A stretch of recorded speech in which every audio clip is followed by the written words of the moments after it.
Welcome to Zwide Media. If you're new to this channel, please subscribe. Don't forget to like, comment and share. Here's a new video for today. Enjoy.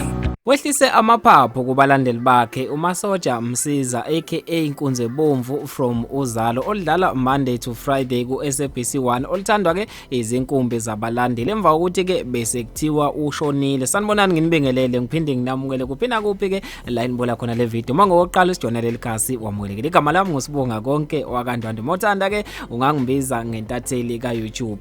Abantu abaningi ke bese bedumele futhi ke bephatheke kabi emva kwendaba ezitheza sabalala einkundleni zokuxhumana zokuthi akasekho emhlabeni uNkuzebomvu Mhlongo obonakala lapha noma ungumlingisi kuZalo. Emva ukuthi ke kube nearticle thizeni ephumile yasiya spreadeka kanjalo ke khona lapha einkundleni zokuxhumana. Abantu abaningi belokhu bedlulisa amazwi enduduzo futhi ke bekungakholakala ukuthi ngampela uNkunzi akasekho emhlabeni njengoba kuthiwa ke ubedlule nengozi yeMonto noma kuthiwa ke ubandakanyeke engozini yeMonto. Kanti ke uNkunzi ubesebuya ke ezolungisa ke lawo amahlebezi wathi ke cha akaze kwenzeka waphika woma wathi cha yena uyaphila futhi uphephile. Abalandeli bakhe abakhululeke behlise umoya kanye negazi njengoba ke usaphila udla andlamvana futhi usazoqhubeka nokwenza kahle ebajabulise. Kanti ke wase esho ukuthi ke le indaba lezi ezisabalele indaba nje ezingalona iqiniso umuntu uthizeni ospread iarticle engalona iqiniso. Kanti ke into yake yenzeka le ngaphambilini nakomunye womlingisi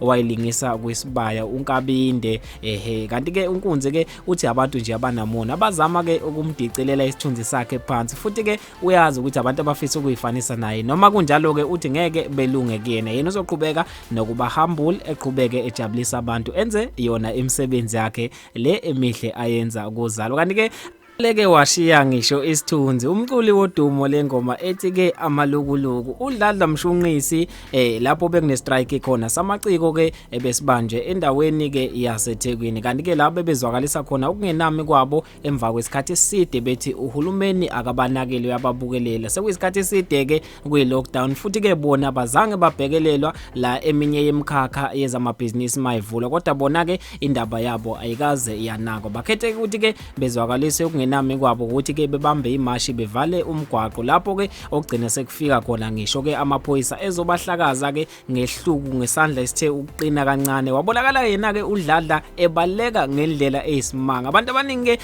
bagcine sebeyiphendula ihlaya lento bemangaza ukuthi ke uDLADLA wagijima kangaka. Kanti ke ngaphandle ukuthi ngikhulume kakhulu ake ngivele ngiyifake le video uzibonele ukuthi ke ubaleke kanjani uDLADLA MSHUNQISI washiya isithunzi sakhe. Mshunqisi Ayike bafethu izindaba azipheli kuphela sona isikhathi bengisathanda ukuthi ngiqhubeke ke ngilethele ezinye ezishisayo kodwa ke asiphinde sibambane evidweni elandelayo. Mina ngintathele ka YouTube sengiphuma kanje ngithi ke awuhambe uye kwi comment section bese ke nawe ushiye uvo lakho ukuthi ke ngabe iziphi ke ethe zakuhlaba umxhwele kanti ke ikuphi futhi okucabangayo ngazo zonke ke esithe sakhuluma ngazo osukwini la namhlanje. Mina bakwethu ke sengiphuma kanje.